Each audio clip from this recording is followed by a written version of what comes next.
Welcome to Hodge Podge Australia. Today we're making this beautiful 4 leaves basket cake, which is perfect for a Thanksgiving centerpiece. You are going to need some leaves templates, which you can find on our blog. I'll pop up on there and you can just print them out. I found them on Pinterest. You could also do that. Some baking paper to trace them onto. I have some milk chocolate with a very fine tip that my camera never focuses on. And I just have some white chocolate that I have coloured as well with another fine open tip. I have coloured that with Wilton's Marigold Orange colour. And I am also going to colour some chocolate later with some, I think it's dandelion yellow. It's yellow, but let's get started with our tracing. So starting off with the chocolate, I'm just going to do a couple of outlines. Now with the leaves, mix and match all your colours. Don't do them all the same because as we know, leaves aren't all the same. But I am going to do all my stems or most of my stems with the brown, and I am adding stems into all of my leaves because even though the template doesn't have it, I think it just breaks it up a bit more, because if you just had a full color of the whole leaf, it's not proper leaf. Every leaf has a stem in there as far as I have seen. So I'm going to put stems in on all of my leaves. Then give that bit of chocolate a little bit of time to set and then fill it in with a contrasting color. So first I'm going to start off with my orange because I didn't want to melt my white and color it yellow yet, because sitting out on the bench it'll then get hard. So I'm going to work with just the orange and the brown first, and I'll do some yellow later. Then I'm going to alternate doing some brown outlines and some orange outlines and then just filling it in. So some of them are going to be a bit more brown than others, and some will be just more of the lovely orange color or the yellow color. So just mix and match and do whatever combination that you would like for these chocolate flowers. In total, I made 12. The cake is a 6-inch round cake, and I found that 12 was a good number for the top because it gave you a little bit of height, but it wasn't overcrowded so that they're going to fall off. You also I don't think you actually want to go any less than 12. 12 turned out, just for me, was perfect. But there you can see I've also done some yellow flowers. So I'm going to put them onto a baking tray. Probably should do that before you trace, but I got lucky and transferred them without them falling apart. Pop them in the fridge to set. Now, I have made up some chocolate ganache, and I have 2 6-inch cakes here that I have leveled off, and I'm going to layer each of them by cutting them in half and then layering them with some chocolate ganache. So do that with all of your layers until you get to the top.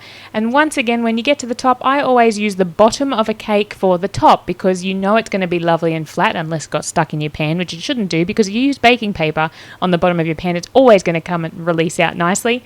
So turn that cake upside down and use the bottom as the top, because then you're going to have a lovely straight edge on the top. Then use some ganache to give a nice crumb coat to your cake. Now my ganache isn't quite set there yet, so it was quite easy to spread around.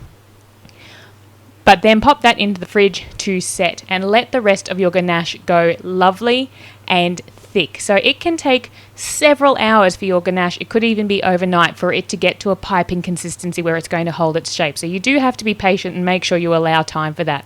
But I have moved on to my basket while I've been rambling, so let's move on.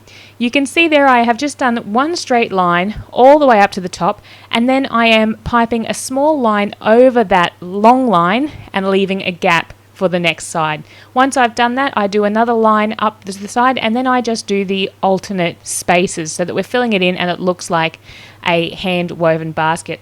You're simply going to continue to do this all the way around your cake. Now I'm just using the chocolate ganache again, which is why I covered the ganache on the cake, because then if you do have any gaps, you can't really notice them because you've got the same color underneath. So you wouldn't want to do a white underneath and a dark on top, because you're going to have little bits of white sticking through, because there are always going to be gaps. Just like a hand woven basket, there will be gaps. So do this all the way around your cake. And now for the top, I am going to use some more ganache, and I'm simply going to pipe a circle all the way around the top.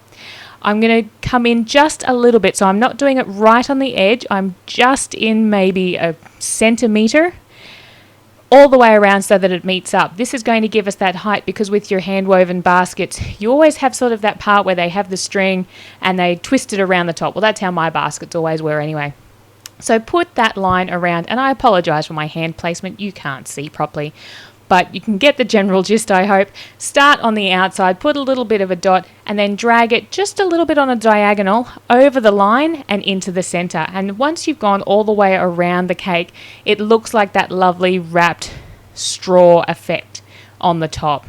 So do that all the way around your cake, finish your basket weaving all the way around the cake, and that's as easy as it is. Then you can simply put your lovely set chocolate leaves that are now placed up the other way so that they're nice and smooth all the way around the top of your cake, and you have a beautiful fall leaves basket cake that I think is really beautiful. I love this cake, and I will definitely be making it again, and you can't not love it because it's all chocolate. It's chocolate, chocolate, chocolate, chocolate, and chocolate with a little bit of cake thrown in. If you love this cake as much as I do, you're planning on giving it a go, or you think someone else would like to give it a go, make sure you share it around. Give us a big thumbs up. Hit me up in the comments section to let me know if you're going to try it out, and make sure you share it with me on social media. Click that subscribe button, and we will see you again real soon.